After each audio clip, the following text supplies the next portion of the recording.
He was the softest voice American country music ever made. She was the widow who kept him on the radio for 32 years after he was already dead. And the day her Alzheimer's finally opened the office door in Nashville, a convicted bank fraud felon walked in with a $7.3 million check and walked out owning every song Jim Reeves had ever recorded. Half the money went to her second husband, a former Baptist minister who had signed a prenup 2 days before their wedding without a lawyer. 4 years later, a president of the United States would pardon the man who bought her dead husband. 2 years after that, the carnival that owned Jim Reeves would go bankrupt. The songs would already be scattered. And Mary Reeves, the woman whose 32-year act of grief had built the greatest posthumous career in the history of country music, would already be gone. You know his voice. You've heard He'll Have to Go 1,000 times, in a diner, in a taxi, in your father's car. That song was the sound of country music learning to whisper, and that voice belonged to gentleman Jim Reeves. What almost nobody knows is that most of the songs the world thinks of as Jim Reeves songs, the ones on the greatest hits albums, the ones that played at your parents' wedding, Jim Reeves never lived to release. His widow did.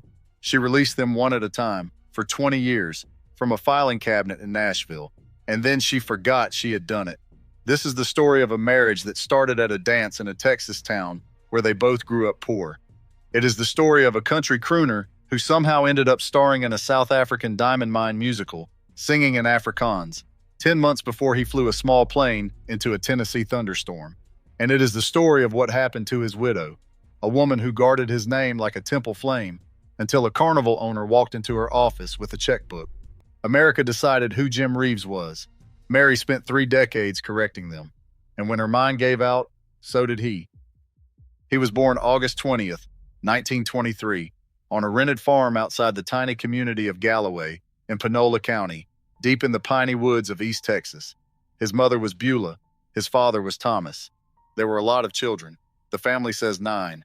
Some sources say 8. And there is no love in fixing that number now. What mattered was that there were too many mouths and not enough of anything else. Thomas Reeves died when Jim was about 10 months old. That is how the family tells it. 10 months. The boy never knew his father. Not really.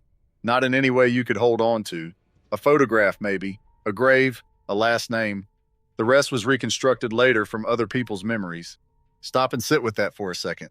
A child who was going to spend the next 40 years of his life becoming one of the gentlest presences in American music grew up without the man who was supposed to teach him how to be one. His older brothers left school to work. His mother held the family together with whatever the land would give up. In the Depression era of rural East Texas, that was not much. He grew up watching what a house without a father looks like, and something inside him decided, very young, that he was going to become something. That the way out of that farm was through a sound he could make with his own mouth. He got hold of a guitar at 5. By 12, he was singing on Shreveport radio and playing local dances. By his late teens, he was carrying 2 futures at once, a musical one nobody around him could really imagine, and an athletic one everyone could. He was a big kid, a strong kid, with a pitcher's arm. He got an athletic scholarship to the University of Texas at Austin. He enrolled in speech and drama. He lasted 6 weeks. Then he was gone. To the Houston shipyards during the war, then to a St. Louis Cardinals farm team in 1944, then to a minor league mound where his arm, or some version of it depending on which telling you trust, betrayed him. Some accounts say it was a leg injury. Others say something deeper, worse, in the nerve that never fully healed. Either way, baseball closed its door, and with it, one of the only lives he had been able to picture for himself. He went home to East Texas with a bad body and a good voice. He got work as a radio announcer at KGRY in Henderson, Texas. And that is where he did something small that means everything. He started singing on the air, under a name that was not his. He called himself Sunny Day. Think about that. He was so afraid the world would refuse to hear him as a singer, a shipyard worker, a busted pitcher, a boy from Galloway, that he sang his first songs in disguise. Sunny Day. Bright. Warm. Nothing like the shadow he was living in. That name is the whole story in miniature. A man reaching for a sound that did not exist yet, from behind a mask. There was one more thing he carried that nobody who bought his records ever knew. As a small child, he had had the mumps, and the mumps had left him sterile. He would talk about it only rarely, and only to people he trusted. The mumps fell on me as a child, was the phrase he used. He was a man built to be a father, in a country that was about to treat him like one who was never going to have a child of his own. She was born January 20th, 1929, in Shelby County, Texas, about an hour up the road from where Jim grew up. Her name was Mary Elizabeth White, and her childhood was, in its own way, a mirror of his. She was the last of 9. Her family's cabin burned down before she was 10. Her father died in her early years, too. 2 children of that particular Texas, the piney backwoods kind, hardscrabble, poor, and Baptist, grew up on opposite sides of the same wound. Neither of them had a father. Neither of them had money. Both of them wanted more than the land was ever going to give them. Mary became a school teacher, and in January of 1946, at a dance in Marshall, Texas, she met a tall, quiet young man who introduced himself as Jim. He was 22. She was 17. He proposed almost right away. She waited. The next year, on September 3rd, 1947, they married. They did not have a honeymoon. They had bills. And they had, right from the start, an arrangement that would define their whole life together. Jim was going to try to make it as a singer. Mary was going to make it possible. She kept the books. She managed the calendar. She wrote the letters. She read the contracts. He would not. There would be no children. The family they were going to build was going to be built out of records instead. For the first few years, it looked like a very quiet failure. He cut some sides for a small Houston label. Nothing happened. He drove between radio stations. He sang wherever a microphone would take him. And then one Saturday night in 1952, on the Louisiana Hayride out of KWKH in Shreveport, a headliner did not show. Jim later said the man they had been waiting on was Hank Williams. Whether it was Hank himself or somebody in his orbit, the point is the same. A door opened, and Jim walked through it with a novelty song about a hobo. A producer named Faber Robison signed him to a small label called Abbott. The next year, Mexican Joe hit #1 on the country charts and stayed there for weeks. 9 by some counts, 6 by others. Either way, long enough to become the #1 jukebox country record of 1953. A year later, Bimbo did it again. He was a novelty singer with 2 novelty hits. He was also, finally, a name. Then, in 1955, R.C. Victor signed him to a 10-year contract. The man who signed him was a talent scout named Steve Scholes, the same Steve Scholes who signed Elvis Presley that same year. 2 Southern boys entered the biggest record label in America inside the same 12 months. One of them was about to burn a hole in the culture. The other was going to build a room the culture would sit in quietly for decades. Jim joined the Grand Ole Opry that October. He was 32 years old. His producer at RCA was a soft-spoken guitar prodigy named Chet Atkins, and Chet made a decision that changed Jim's life. Jim wanted to sing tenor. Chet said no. Chet wanted him deeper, down in the baritone, close to the microphone, almost whispering. Jim resisted. Chet was patient. Chet won. He would say later, in a magazine interview long after Jim was gone, that Jim had wanted to be a tenor, but he had wanted him to be a baritone. That he had been right, of course, that once Jim changed his voice to that smooth, deeper sound, he was immensely popular. In 1957, they released 4 Walls, a song originally written for a woman. Jim sang it low, intimate, alone in a room. It went to #1 country and #11 pop, and it invented something. It was one of the first records of what would come to be called the Nashville sound. Country music with the twang sanded off, dressed in strings, aimed at a living room instead of a honky-tonk. Then, on October 15th, 1959, they cut He'll Have to Go. It went to #1 country and stayed there for 14 consecutive weeks. It went to #2 on the pop chart, held off only by the theme from a Sandra Dee movie called A Summer Place. It earned him his first and only gold record in his lifetime, and it went around the world: Ireland, Norway, South Africa, Britain, India, Sri Lanka. He was the first American country artist most of those countries ever loved. His voice, that low, close, calm voice, sounded to a listener in Oslo or Johannesburg like a very kind man leaning over and telling them a secret. And in 1963, one of those countries invited him to be in a movie. South Africa loved him. Not liked, loved. His record sold there in numbers that made no sense on paper, and when he toured the country in 1962, the reception was the kind of thing normally reserved for national heroes. A South African filmmaker named Emil Nofal wrote a musical comedy for him. The story of two American con men in the 1800s, Kimberly Diamond Rush, selling fake medicine, cheating at cards, and stumbling into a real mine. The film was called Kimberly Jim. Jim played Jim. He would be the lead. He would sing on the soundtrack. And in a scene that still stops you when you find it now, he would sing part of one song in Afrikaans. Picture that. A boy from Panola County, Texas, born in a place with no lights, standing on a set outside Johannesburg in 1963, singing in a language his mother could not have spelled, because he had learned it, phonetically, out of love for the people who loved him back. He said afterward that he had enjoyed the work, that he would consider doing more of it. It was the only film he ever made. When it premiered in South Africa on September 26, 1963, it played to full houses. 10 months later, it would play again, this time with a prologue and epilogue added, dedicating the movie to his memory, because 10 months later, he was going to be dead. Before we walk into that storm, subscribe now, because what happened in the sky over Tennessee on July 31st, 1964, is not the version you have been told. And what happened after it, over the next 3 decades, a woman in a Nashville office, a filing cabinet full of ghosts, and a carnival operator with a bad past and a pardoned future, is the part almost no one alive has ever put together in one place. He was called Gentleman Jim. It was a marketing name at first.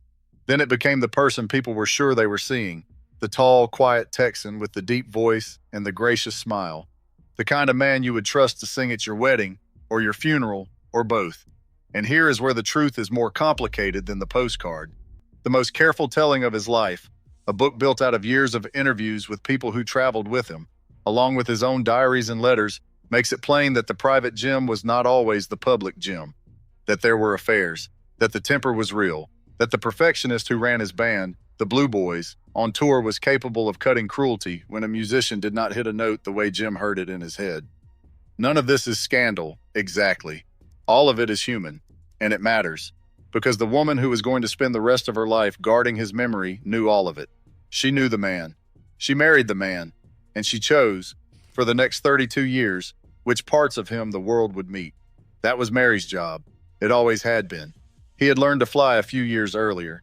He owned a Beechcraft Debonair, a small single-engine plane, blue and white, sharp-nosed, fast.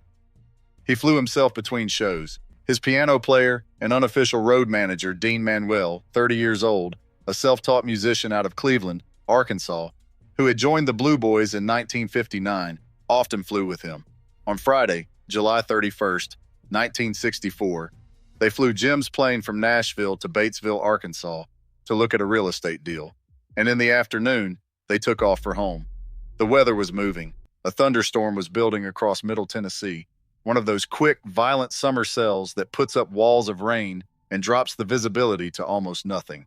Around 4:52 in the afternoon, near the town of Brentwood, just south of Nashville, Jim's plane went into it. Air traffic control told him to turn away. He tried to turn toward the airport instead. It is just after 4:50 in the afternoon. The sky is the color of an old bruise. Rain is coming down in sheets. Visibility drops to almost nothing. Somewhere above the trees, a small blue and white airplane is flying inside a cloud, and the man at the controls cannot tell which way is up. His body is telling him one thing. His instruments are telling him another. He is a musician. He is not an instrument-rated pilot. His hands know how to hold a guitar in a room he cannot see. His hands do not know how to hold an airplane in a sky he cannot see. The plane starts to bank. He corrects. The correction is wrong. He corrects the correction. That is worse. The engine is at full power. The nose drops. The plane is now spinning. Not gliding, not falling gracefully. Spinning straight down through the storm, with the engine still driving it forward like a hammer. Near a wooded rise off Baxter Lane, north-northeast of Brentwood, it hits the ground nose first. The engine and the front of the fuselage are driven so far into the wet earth that when searchers finally get there, it takes hours to know what they are looking at. The nearest neighbor to the crash site is a country singer named Marty Robbins. He is at home. He hears something he will never forget. Nobody knows yet that Jim Reeves is gone. The search lasted 42 hours. More than 700 volunteers, civil defense workers, police, neighbors, fans, other musicians walked 20 square miles of Tennessee woods in the rain. Chet Atkins joined the search. So did Eddie Arnold, Ernest Tubb, Stonewall Jackson, Marty Robbins, who had heard the plane come down without knowing what he had heard. On the morning of Sunday, August 2nd, 1964, a Davidson County Civil Defense team found the wreckage. Dean Manuel was found first. Jim was found near him. He was 40 years old. There is a myth about this crash. The myth says the plane was found upside down, that Jim was flying inverted when he hit the ground, fighting the storm to the last second, like a war hero going out with the stick in his hand. Ask people who grew up hearing his songs, and some of them will still tell you this. It is a beautiful story. It is not what happened. The plane went in nose down, straight, at full power. The photographs say so. The official finding says so.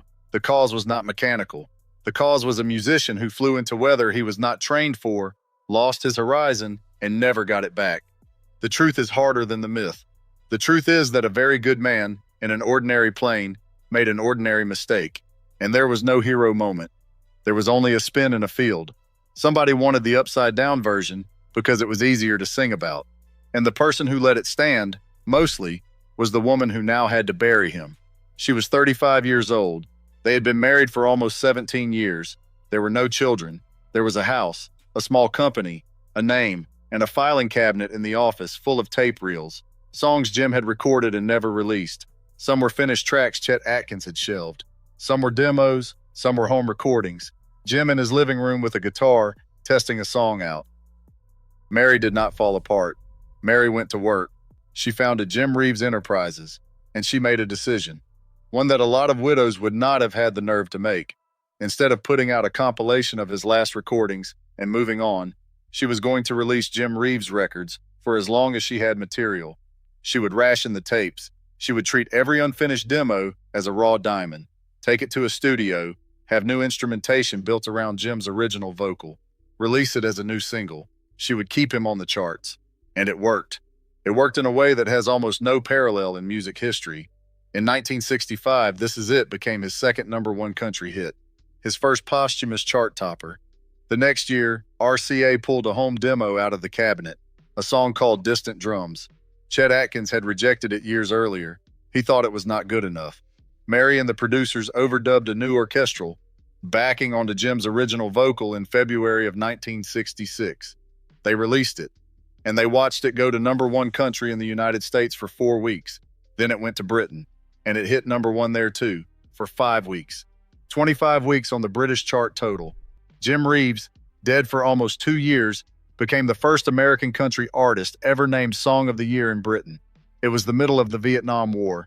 The song was about a soldier saying goodbye to the woman he loved. In Britain, they could not stop playing it. 6 of Jim's 11 country #1 hits came after his death. Read that again. More than half of his greatest career moments were achieved by his widow, not by him. She kept going. In 1979, she invited a young singer named Deborah Allen into the studio and paired her, electronically, with 3 of Jim's finished tracks. Deborah's vocals were dubbed onto Jim's recordings, with new backing built around them. One of those songs, Don't Let Me Cross Over, went top 10. Another one went top 10 too. These were not real duets. Jim and Deborah never sat across from each other in a room. Jim was dead. Deborah was very much alive, and Mary had picked her out personally as the voice she wanted next to Jim's. Then, in 1981, she went further. Owen Bradley, the producer who had shaped Patsy Cline, took Jim's isolated vocal from a 1961 recording and Patsy's isolated vocal from a 1961 recording of the same song. He synchronized them onto new backing, and he released the result as a duet between 2 people who had never met in a studio and who had both died in plane crashes. Jim in '64, Patsy in '63. The record went top 5 country in 1982. There is something a little dizzying about looking at that record now. 2 ghosts singing to each other across time, at the invitation of 2 widows and a producer with a razor blade. It was, in the plainest terms, an act of guardianship. 2 people, Mary Reeves and Patsy Cline's widower, decided together to let the voices sing what they had never sung in life. Mary opened the Jim Reeves Museum in Nashville. She toured, she spoke, she kept the temple flame burning. 15 years after the crash, a country music magazine asked her about Jim. She said the sentence that ought to be her epitaph, and probably his, and probably the whole story of what a marriage is supposed to be. Jim Reeves, my husband, is gone. Jim Reeves, the artist, lives on. And in 1969, 5 years after Jim's death, she did something no one who really understood her ever fully understood. She got remarried. His name was Terry Davis. He was a former Baptist minister. Some in the family loved him, some did not. 2 days before their wedding, Mary handed him a prenuptial agreement. At the time of the marriage, Terry's assets were worth about $25,000 to $30,000.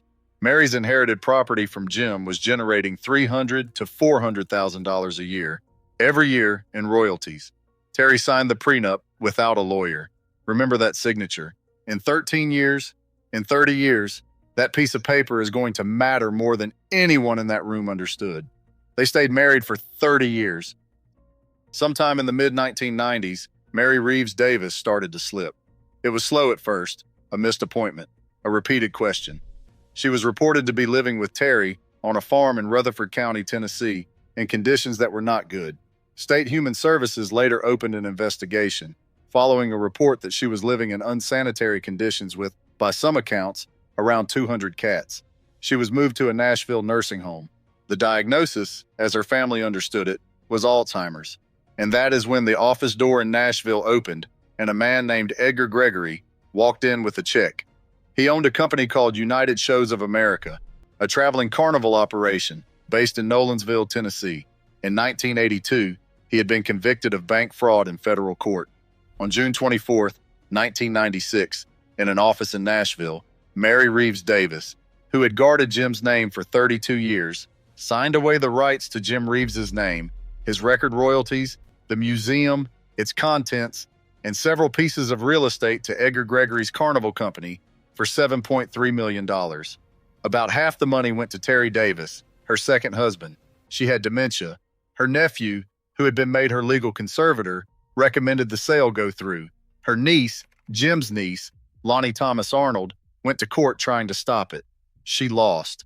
The everything of Jim Reeves, his name, his songs, the archive Mary had been building since the day of the crash, belonged to a carnival now.